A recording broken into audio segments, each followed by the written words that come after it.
carro muito pedido por vocês finalmente chegou para nossa avaliação, Honda HR-V EXL, versão que é a versão mais cara com motor aspirado. Vou mostrar os detalhes do carro para você a partir de agora. Será que por 160 mil vale a pena? Roda a vinheta. Para você que chegou aqui agora, se inscreva no canal do Instacarro, deixa o seu like, deixa o seu comentário também, caso fique com alguma dúvida com relação ao veículo, pode deixar aí nas perguntas, ou caso você queira que a gente faça a avaliação de um carro novo, usado ou seminovo, também deixa nos comentários aí que eu vou tentar fazer essa avaliação para você. Falando aqui de design dele, essa versão EXL não é a versão de topo, então você vê que aqui alguns detalhes dele são diferentes. Como por exemplo, a grade aqui, ela é preta, ela não tem os filetes na cor da carroceria, mas nesse carro aqui que tem uma tonalidade, o azul cósmico dele, que é mais escuro, você não percebe tanto a presença dessa grade escura. Se fosse uma outra cor, com certeza essa grade ficaria bem mais destacada. Um outro detalhe são aqui os faróis Full LED, que eles são mais afilados nessa geração. Antigamente eles eram maiores e eram mais arredondados. Os para-choques agora têm linhas mais retas e com recortes que dão visual para ele mais esportivo. E apesar desses detalhes que você vê que ele é um carro completamente diferente, ele ainda é feito na mesma plataforma do HR-V antigo. Então ele compartilha muitas, principalmente do porte dele, muitas características do modelo anterior. Só que apesar de ter o mesmo porte, ele ficou um pouco mais largo, ele ficou um pouco mais comprido, de dimensões mesmo ele manteve só o entre-eixos. Vindo aqui para a lateral, a gente tem que falar das novas rodas de 17 polegadas que usam pneus mais borrachudos para poder ajudar no amortecimento. Agora o retrovisor dele tem a fixação na porta. A altura reduziu em 20 milímetros em relação à geração anterior e apesar de manter o mesmo entre-eixos, ele também teve aqui uma melhoria de 35 milímetros no espaço ali, principalmente para os joelhos de quem segue atrás. Se ele manteve um comprimento um pouco maior, manteve o entre-eixos, melhorou o espaço interno traseiro, quem sofreu mesmo foi o porta-malas, que em relação à geração anterior, ele perdeu 83 litros. E falando agora de design da parte traseira, o que é legal são essa nova lanterna aqui em LED, que ela é integrada. Antigamente ela tinha só a lateral aqui com um pedaço invadindo a tampa, dessa vez não, é uma lanterna inteiriça. E mesmo assim, ele é o caso clássico de design de carro, que quando você bate o olho, você vai ver, é um HR-V. E mais detalhes eu vou mostrar para vocês lá dentro. Falando aqui no interior do novo HR-V, ele é bastante diferente da antiga geração. Então vamos começar aqui pelos detalhes da porta. Isso aqui praticamente não muda. A gente tem os mesmos botões dos vidros elétricos, o botão de travamento das portas e a regulagem dos retrovisores elétricos e aqui do rebatimento elétrico. Novidade mesmo tá do lado de cá. Vamos começar então aqui do lado esquerdo. Na parte de baixo a gente tem a regulagem elétrica dos faróis, o botão para ligar e desligar os sensores de estacionamento, o botão do controle de tração e aqui o botão de acionamento dos controles do Honda Sensing. Então aqui você consegue ativar e desativar o alerta de saídas de faixa e o alerta de colisão frontal, por exemplo. O que é interessante aqui das novas saídas de ar é que ele tem esse novo sistema que eu consigo regular aqui por onde vai sair o ar. Eu posso ter essa primeira posição aqui, onde o ar sai por essa região. Nessa região, quando o ar está saindo, ele distribui o ar melhor dentro da cabine e refrigera ela de uma maneira mais uniforme. Quando eu mudo para cá, o ar sai, ele para de sair daqui e sai somente por aqui, refrigerando, no caso aqui, o motorista em si. Ou, nessa última posição, ele desliga, não sai por nenhuma das duas. Vindo aqui para o volante novo, desse novo HR-V. Então é um volante com uma característica mais esportiva do que ele jamais teve. Então, como destaques aqui do lado esquerdo, a gente tem o botão de volume para você controlar o volume de ligação, o volume de música, o botão para você fazer o controle de voz. Aqui então, a gente tem o botão do computador de bordo, então aqui você seleciona a home dele, seleciona quais vão ser as informações que você quer selecionar e aqui, quando você clica, você faz a seleção. E aqui o botão de voltar. Aqui a gente tem o botão para trocar a banda de áudio, seja de uma música que você quer adiantar ou trocar de estação de rádio. E vindo aqui para o lado direito, a gente tem mais controles do Honda Sensing. A gente tem aqui o controle do piloto automático, que você pode selecionar ele aqui de maneira simples, e aqui você seleciona a velocidade. Aqui você tem o botão para você selecionar a distância máxima do carro à frente e o botão para o auxiliar para manter o veículo na faixa. O que é interessante é que agora no novo Honda Sensing, quando o veículo está andando, eu vou mostrar isso na parte do test drive, mas ele acompanha o veículo à frente, ele acelera e reduz a velocidade de acordo com o veículo à frente, e se caso o carro da frente parar completamente, ele para o veículo, e se até 3 segundos ele volta a acelerar, ele acelera sozinho. E finalizando aqui a parte do volante, na parte de trás a gente tem as aletas de seleção de troca de marchas, que a gente tem a possibilidade de 7 marchas simuladas. Do lado de cá, dá para destacar a nova central multimídia, que ela tem conectividade com celulares Android e Apple sem fio, mas como característica de design eu não gostei desse acabamento aqui, ele parece aquelas TVs antigas que foi acoplado aqui, ele poderia ser uma tela flutuante como costuma ser nos veículos mais novos. Mas falando aqui de design, ele manteve esse design que tinha da geração antiga. E o que é legal de falar aqui é que, olhando, aqui parece aquele acabamento em couro. Na verdade, tudo aqui é plástico, todo acabamento é plástico. O que aqui é um material de muito boa qualidade, que dá esse efeito de um acabamento melhor. Então, não tem acabamento em couro nesse veículo, é só um plástico de muito boa qualidade mesmo. E tem até alguns arremates aqui com um alumínio escovado, um detalhe que dá um destaque melhor, que dá uma característica mais de requinte para o modelo. Mas na parte inferior aqui a gente tem os controles do ar-condicionado digital. Ele é um ar-condicionado de uma zona só, e o que é legal, como você vê aqui, ó, quando eu reduzo a temperatura, ele muda para a cor azul, para dar a ideia de que eu estou resfriando, e quando eu estou aquecendo, ele muda para uma cor vermelha, para dar justamente essa ideia de que estou mudando, ó, aumentando a temperatura, reduzindo a temperatura. Eu posso mudar aqui a posição para onde que vai a ventilação e aqui a velocidade. Ele é um ar-condicionado com função automática. Mas na parte inferior, se você não lembra, a antiga geração da HR-V, ele tinha o console aqui em 2 andares, agora ele não tem mais isso, mas ele mantém o mesmo conceito de uma maneira mais inteligente. Então aqui eu tenho um suporte para o celular, ele não tem carregamento por indução. Na parte de baixo eu tenho um outro porta-objetos, e aqui a gente tem a tomada de USB para fazer a conexão com a central multimídia, isso através de cabo, e aqui através de uma outra central multimídia para recarregamento. Então seria, por exemplo, o carregamento do motorista do carro do celular do motorista e o do passageiro, um exemplo. Aqui a alavanca de câmbio dele. Mais abaixo a gente tem o botão Econ, que você se lembra dos antigos Civics, ele ficava no painel. Então a gente tem o botão Econ, que ele modifica as características do pedal do acelerador e do câmbio para poder priorizar o consumo de combustível. Aqui um sistema interessante, que não é muito comum em carros de rua, que é o assistente de descida em rampas. Principalmente isso aqui é legal quando você vai utilizar o veículo num local que é mais escorregadio, que ele tem uma característica pior. Então você clica aqui, você consegue selecionar através desse botão que ele faça uma descida num local mais escorregadio de velocidades entre 3 e até 20 km por hora. Você consegue selecionar aqui e você vai fazer uma descida mais segura, sem risco de deslizamento, por exemplo. Aqui o freio de estacionamento é elétrico, igual na antiga versão, e aqui juntamente o botão do brake hold, que é o botão que mantém o veículo freado quando você para em algum semáforo, ou quando você estaciona, e quando você pisa no acelerador ele desbloqueia o veículo automaticamente. E aqui a gente tem o apoio de braço dele, que ele é revestido em couro, assim como os bancos. Ele é um apoio de braço simples, ele não é refrigerado. Aqui você pode colocar sua carteira ou algum outro objeto, só que como no meu caso eu guardei meu cabo USB para recarregamento do celular. Falando nos bancos, ele é um banco que ele tem um bom apoio da região lombar.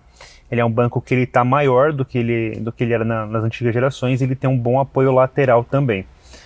No acabamento, ele tem esse acabamento perfurado no couro, ele é um couro sintético. Esse carro ele tem um sistema de 6 airbags, então a gente tem airbags frontais, laterais e de cortina. E como você pode ver, esse carro aqui ele não tem teto solar, ele é um carro mais simples, um acabamento mais...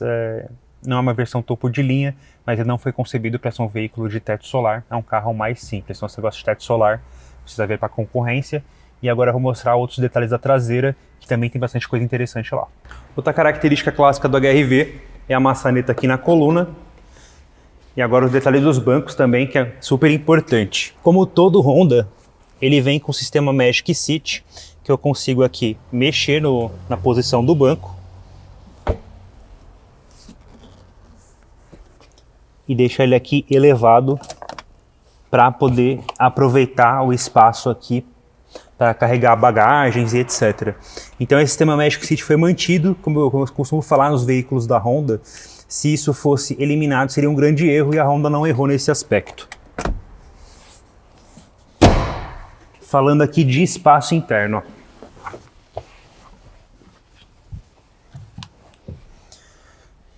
O que é interessante que eu comentei, os passageiros aqui atrás eles ganharam 35 milímetros de espaços para o joelho nessa região. E já tem um ótimo espaço, os 35 milímetros para mim aqui já estão mais do que sobrando. O banco está posicionado na minha posição de dirigir e eu estou aqui numa posição bastante confortável. O que é legal de falar, que além aqui do banco que ele tem um porta-revistas, ele tem aqui na lateral um porta-celulares. Então é muito difícil quem hoje em dia quem usa celulares ficar sem o celular na mão, mas aqui é um conceito de utilizar as duas funções. Os passageiros da traseira, eles possuem aqui os difusores de saída de ar direcionais. Eu consigo direcionar aqui. Ele não tem um controle individual da temperatura, é a mesma temperatura lá da frente, mas eu tenho aqui a possibilidade de direcionar o ar. Ele tem também, o que é legal de falar, duas saídas USB para carregamento de celulares, um porta-objetos aqui e na lateral ele tem inclusive um porta-copos para a traseira, aqui na parte superior. Isso não é muito comum na parte superior, a parte inferior da porta ele foi destinado mais a utilizar aqui o alto-falante. O porta-copos fica aqui numa posição que para mim faz mais sentido, não faz muito sentido você ficar muito mais abaixo. Ele fica nessa posição que é bem mais confortável. E apesar do HR-V ele ser um carro que ele reduziu em 20 milímetros na altura e que tem um conceito de ser um SUV mais um crossover do que um SUV, ele tem um bom espaço aqui do teto para minha cabeça. Então eu consigo sentar de maneira confortável numa posição que eu não tenho qualquer dificuldade para as pernas e nem para a cabeça. Esse Honda HR-V XL, ele vem com motor 1.5 aspirado, flex. É um motor aspirado com injeção direta, uma configuração incomum, é o mesmo motor do Honda City XL que a gente também avaliou. Ele tem 126 cavalos de potência, 15,5 kgfm quando ele está abastecido com gasolina e 15,8 quando ele vem abastecido com etanol. A potência é a mesma nos dois combustíveis. Na prática, quando a gente compara o HR-V com a antiga geração, ele perdeu 14 cavalos e 1,9 kgfm de torque no maior torque disponível. Isso na prática parece muita coisa, só que andando com o carro ele tem uma percepção muito parecida do que ele já foi um dia com a antiga geração que tinha com motor 1.8 flex.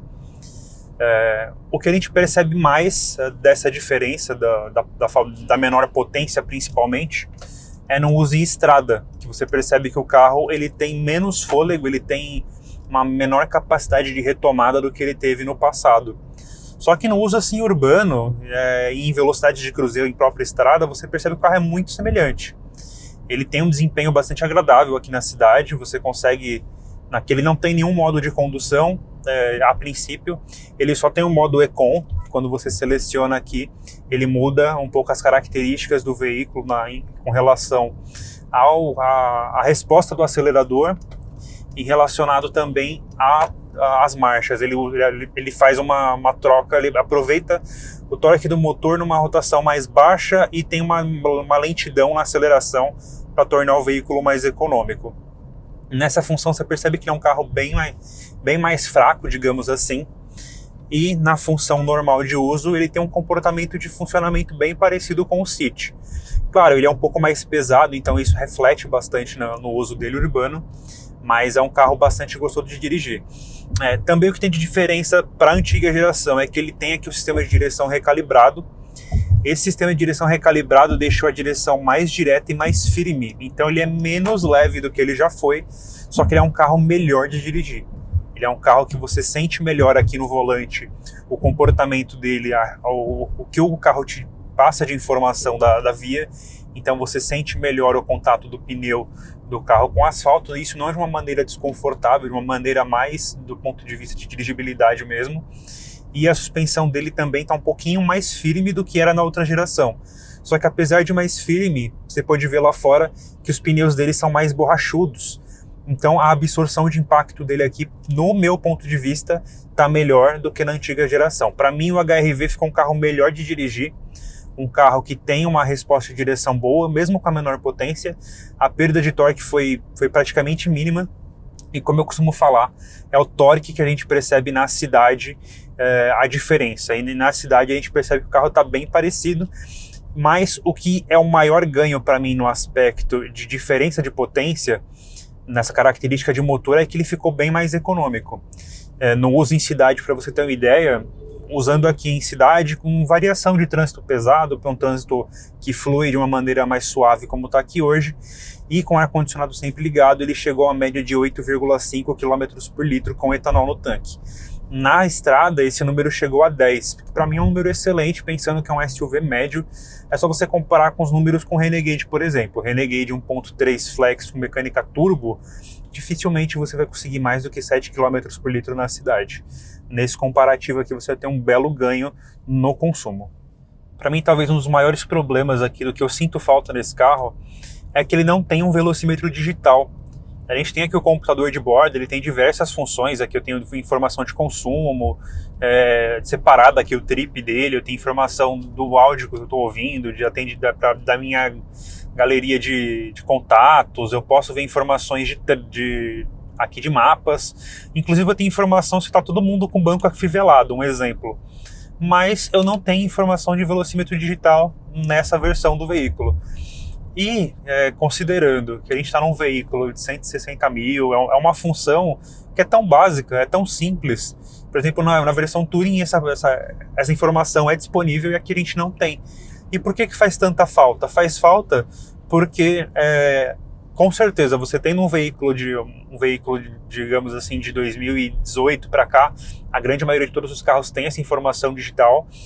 Mas também o problema é que a informação aqui analógica dele, do ponteiro, ele é menor do que costumava ser nas antigas versões. Então você tem que prestar bastante atenção para você não distrair e passar da velocidade. Então esse para mim é um detalhe tão pequeno, um detalhe tão simples na verdade. Tem espaço suficiente para você colocar aqui essa informação, mas a gente não tem. Então se você for comprar esse carro, fez o test drive, não adianta ficar procurando aqui qual que é a função, porque realmente não tem informação de velocímetro digital nele. A verdade é que esse carro, o nome dele, a versão dele completa é Honda HR-V EXL Honda Sensing. Esse é o nome dele completo. E o Honda Sensing é referente ao pacote de apoio ao motorista de condução semi-autônoma. E o principal fator aqui é esse sistema que permite ao ACC que ele segue o veículo da frente. Eu vou programar aqui uma velocidade, por exemplo, ó, a máxima velocidade da via de 50 km por hora. Ele vai acompanhar o veículo da frente, mantendo a distância que eu programar através desse botão. Ó. Vai entrar um veículo aqui na minha frente e vai perceber que, como a distância vai reduzir, ó, o veículo vai frear automaticamente. Para mim, talvez esse seja um dos maiores problemas desse sistema. Ele não tem um funcionamento suave. Ele é muito brusco nas respostas dele. Então aqui, ó, tô com os dois pés fora, para ter uma noção, ele está acelerando, tentando manter a velocidade máxima de 50 km por hora, o carro da frente freou. Olha como que é o comportamento do carro na frenagem, olha. Tá freando, tá mantendo uma distância, mas olha o comportamento dele aqui, ó. Ele vai freando, ele anda mais um pouquinho, anda e para de uma vez. Acho que para mim esse aqui é o maior problema desse sistema, é como ele é muito brusco, tanto para frear quanto para acelerar. E esse sistema aqui do Honda Sensing, aqui é um caso de semáforo, não aconteceu, mas caso o veículo da frente ele parasse e em menos de 3 segundos ele voltasse a acelerar, o carro aceleraria sozinho. Um outro detalhe aqui desse sistema é que eu posso também programar a distância do que eu comentei, a distância mínima do veículo à frente. Tem um apoio aqui de auxiliar para manter o veículo em faixa, e para o veículo andar, basta pisar no acelerador ou dar um toque aqui no botão de mais, que ele já segue. Um outro problema para mim desse sistema que ele tem um auxiliar para poder manter o veículo na faixa, mas na minha percepção, no meu teste, ele é muito pouco invasivo. Na verdade, o veículo, ele quase em nenhuma situação ele respondeu à leitura de faixa e manteve o veículo na faixa. Aqui um exemplo, ó, vou deixar o veículo, não vou mexer no volante e vou jogar ele aqui um pouquinho para a esquerda. Vamos ver se ele vai responder, ó. Ó, quase não deu correção, bem pouca na verdade. Tem carros que eles respondem muito, são muito agressivos, como os carros da Stellantis, por exemplo, em que quando acontece tem sirene, ele vibra volante, ele corrige muito abruptamente, e nesse sistema ele é muito pouco invasivo. Na verdade, quando ele deveria corrigir, você viu quanto tempo eu fiquei ali muito próximo da faixa, causando uma situação em que eu poderia ter um veículo do lado, em que eu teria uma condição de moto, por exemplo, passando no corredor, e ele não corrigiu. E um outro detalhe também é a questão do alerta de ponto cego. Esse carro ele não tem alerta de ponto cego como nos outros veículos. O que ele tem aqui é o sistema do Lane Watch, que quando você dá a seta, ó, ele mostra o veículo do lado. Isso é bem diferente do que você precisa de outros sistemas. O grande problema para mim é esse. Aqui eu tenho a câmera, ele me mostra exatamente o que eu tenho na minha lateral, só que eu só tenho isso do lado direito, eu não tenho o alerta de ponto cego no lado esquerdo. Se fosse um sistema como costuma ser dos outros veículos, que ele tem um alerta piscando nos retrovisores, eu conseguiria ter uma noção que tem algum veículo aqui do meu lado, do lado ou do outro, e eu conseguiria prestar atenção. Aqui ele tem o sistema que eu posso acionar por botão também, ele me mostra, tem essa graduação de distância, para eu saber se a distância do veículo é uma distância segura o suficiente para eu poder mudar de faixa. Então, em teoria, só depois desse ponto laranja é uma distância segura. Isso eu tenho do lado direito, do lado esquerdo eu não tenho. Fora isso, ele tem, o que eu comentei, ele também tem um sistema de segurança de frenagem autônoma para poder evitar uma colisão. Então, digamos que eu me distraia aqui no volante, eu estou conversando, não está acionado o sistema de controlador de cruzeiro. Digamos que eu estou conversando com alguém, estou distraído e aconteça algo na minha frente, esse alerta de colisão frontal, ele vai frear o veículo automaticamente para poder evitar uma colisão. Bom, são esses os sistemas do Honda Sensing, e o restante agora vocês vão acompanhar do que eu achei desse carro em comparação com os concorrentes dele. Pensando em concorrentes desse modelo, ele basicamente não mudou tanto assim a característica dele de mercado para a antiga geração. Então vou colocar aqui que os concorrentes dele ainda são os mesmos, como o Jeep Renegade e o Toyota Corolla Cross, como um comparativo de versões. Em questão de desempenho, o HR-V aqui ele perde em relação ao Renegade com nova motorização 1.3 turbo. Ele é um pouco mais lento, só que ele é um carro bem mais econômico e muito mais completo, principalmente por conta do pacote Honda Sensing, que tem inclusive o piloto automático adaptativo. Nesse ponto ele é bem melhor. Em relação ao Toyota Corolla Cross, ele tem um desempenho semelhante, só que ele é um semelhante para melhor. E falando aqui em itens de série não tem nem comparação, ele é bem melhor equipado. Só que o que ele perde ali nas questões com o Corolla Cross é na questão de conforto de rodagem e um pouco no espaço interno. Mas colocar tudo isso no papel, em questão de gosto mesmo, eu gosto bem mais desse HR-V do que do Corolla Cross. Eu compraria ele ao invés do concorrente dele da Toyota. E você, o que você faria? Deixa aí nos comentários.